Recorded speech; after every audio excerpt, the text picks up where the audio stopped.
Olá pessoal, um ótimo dia, uma excelente semana a todos. Espero que vocês e seus familiares estejam todos bem com saúde. Hoje Deus tocou no meu coração para gravar um conteúdo sobre como ter uma maior comunhão em Deus, uma maior proximidade, estreitar um relacionamento através da oração. E gostaria de iniciar esse conteúdo citando a passagem de Mateus 6,6, onde nos ensina a orar em secreto, a levar nossos problemas àquele que nos ouve de verdade, o Messias, o nosso Salvador, Jesus Cristo Nazareno, o único digno de todo louvor e toda glória. Nos ensina a nos prostrar e buscar essa comunhão de forma secreta e não correr para as redes sociais para desabafar ou mostrar a nossa indignação ou frustração em relação a alguma coisa que estejamos vivendo ou presenciando.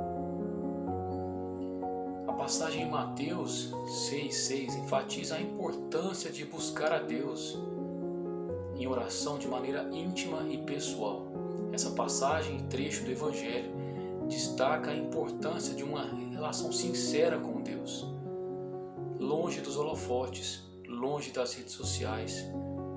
Nos instrui a entrar no quarto, fechar a porta e orar de corpo, alma e espírito, ter uma verdadeira entrega, viver com simplicidade, sem buscar reconhecimento, visibilidade, orar com sinceridade, jejuar com propósito. Nos ensina que a oração é um relacionamento e não uma performance.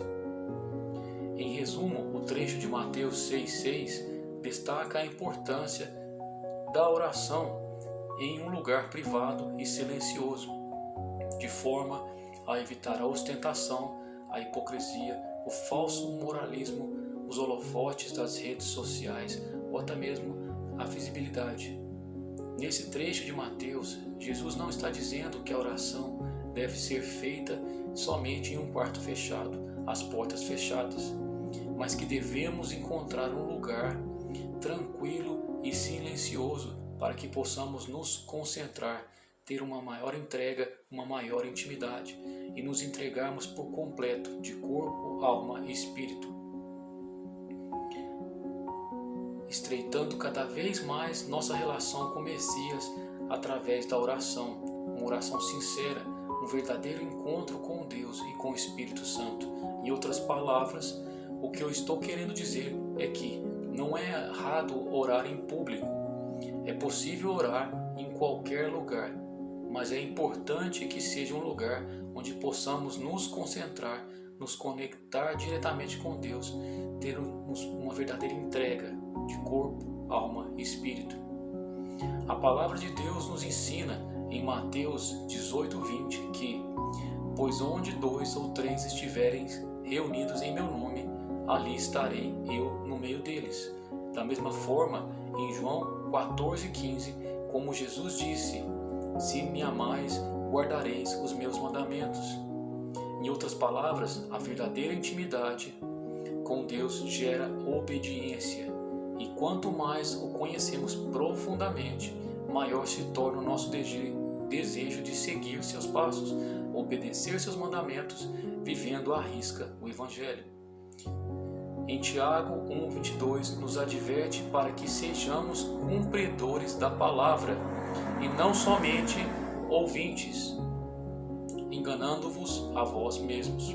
Da mesma forma, em Tiago 9:10 nos ensina que lamentai e chorai, converta o vosso riso em pranto e o vosso gozo em tristeza. Humilhai-vos perante o Senhor e Ele vos exaltará.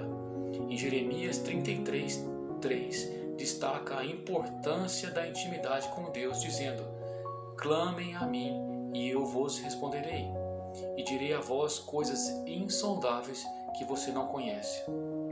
Da mesma forma, em Mateus 6:33 nos ensina: busquem em primeiro lugar o reino de Deus e sua justiça, e todas essas coisas serão acrescentadas a vocês. Vale salientar que essa verdadeira comunhão acontece no secreto e exige perseverança e constância, pois as coisas não acontecem de um dia para o outro, simplesmente por mero capricho ou simplesmente por desejo e vontade. Tudo acontece no tempo de Deus, e o tempo de Deus é perfeito e agradável. É preciso ter fé, acreditar que os planos de Deus são muito maiores do que os nossos, e tudo acontece no tempo dele. Em Hebreus 11:1 aprendemos que fé é o fundamento das coisas que se esperam e a prova das coisas que não se veem. O Evangelho, em Apocalipse 1:3, nos ensina que ao ler, buscar, entender e obedecer as palavras do Senhor, seremos abençoados. Da mesma forma, em Salmos 1, aprendemos que bem-aventurados os que meditam na lei do Senhor dia e noite. Mas não basta simplesmente conhecer a palavra, pregar o Evangelho, ter uma comunhão com Deus.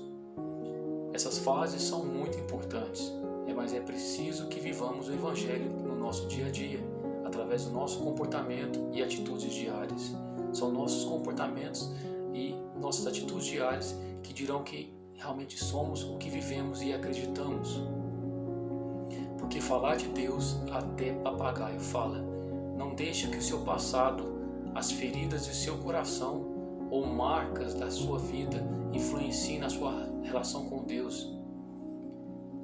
É preciso que enxerguemos o nosso próximo com os olhos de Jesus, com amor, misericórdia, carinho e compaixão, pois a maneira como olhamos para o nosso próximo faz toda a diferença.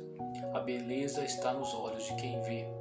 Que possamos alcançar o coração do próximo, alcançar o coração das pessoas que estão perdidas, que não conhecem o Jesus, que não conhecem o Evangelho, sendo o exemplo do Messias, levando o Evangelho sem julgar pela carne, sem olhar o passado ou o pecado cometido pelo próximo.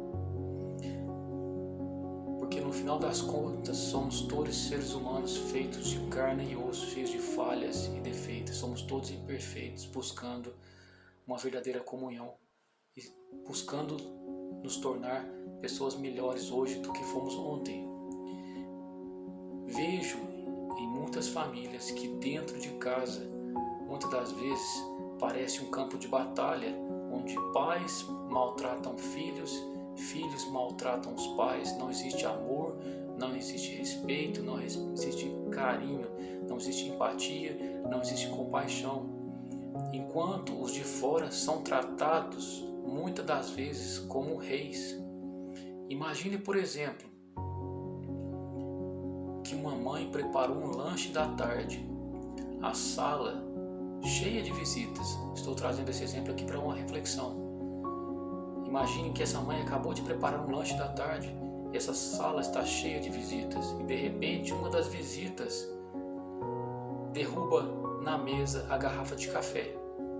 A mãe não fica nervosa e diz para a visita para ficar tranquila, que essas coisas acontecem. Agora imagine outro cenário, onde a mãe acabou de preparar um café da manhã, estão todos reunidos em família e de repente um dos filhos acaba derrubando sem querer uma garrafa de café. E nesse momento a personalidade da mãe muda completamente e a mãe fica toda alterada, nervosa, começa a gritar com o filho e quer dar uma surra nesse filho. Esses dois exemplos contrastam uma triste realidade, onde as pessoas, muitas das vezes, maltratam os próprios familiares, pessoas próximas, pessoas do convívio diário, enquanto as pessoas de fora são tratadas a pão de ló. Por que essa diferença? Trago esse ponto para a reflexão, porque devemos amar uns aos outros como a si mesmos. A Bíblia nos ensina que devemos cuidar da nossa própria casa. Aquele que não cuida dos seus, da sua própria família, é pior que o descrente. Daquele que não crê em Deus. Que devemos amar o próximo como a nós mesmos. Independente de quem seja, se seja uma pessoa de dentro da própria casa, ou seja uma visita, ou uma pessoa desconhecida. Que devemos olhar as pessoas ou o próximo com amor, com compaixão, com empatia, com carinho, com respeito, assim como Jesus, assim como o Messias. Que devemos enxergar e entender que todos nós somos pecadores. Somos seres imperfeitos, cheios de falhas e defeitos, que devemos parar de olhar e apontar o dedo para o próximo. Muitas das vezes não precisamos do diabo para destruir as nossas vidas. Somos nós mesmos que damos conta do recado através das nossas atitudes impensadas, das nossas ignorâncias, das nossas soberbas, das nossas vaidades.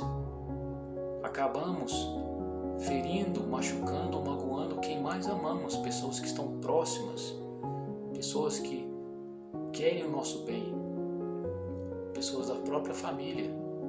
É como simplesmente, com uma atitude impensada, um momento de fúria, atirar uma pedra em uma vidraça.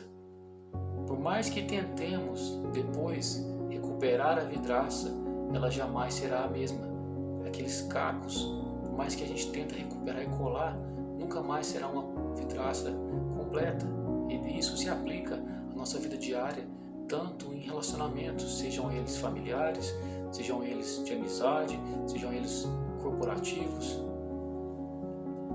É preciso que refletimos sobre nossas atitudes, sobre nossos pensamentos, termos controle do nosso eu.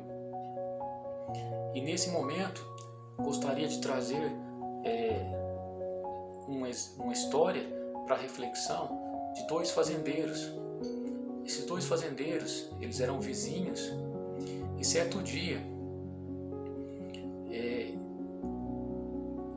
o diabo foi e soltou o cavalo de um dos vizinhos. Esse cavalo disparou e foi direto à fazenda do vizinho e acabou entrando na plantação e destruindo toda a plantação. E nesse momento, o vizinho acordou e se deu conta que o cavalo estava em sua plantação. Ao ver o cavalo na plantação, ele ficou irado e ele pegou a sua arma e foi lá e acabou matando esse cavalo. E nesse momento, o outro vizinho, o dono do cavalo, sentiu falta do seu cavalo e foi procurar para ver se encontrava esse cavalo. E naquele momento, ele chegou na plantação do vizinho e viu que o seu cavalo estava lá, morto. E esse dono do cavalo acabou ficando tão irado que ele correu na fazenda e pegou a sua própria arma e foi até o seu vizinho. E num momento de fúria, acabou matando o dono da plantação.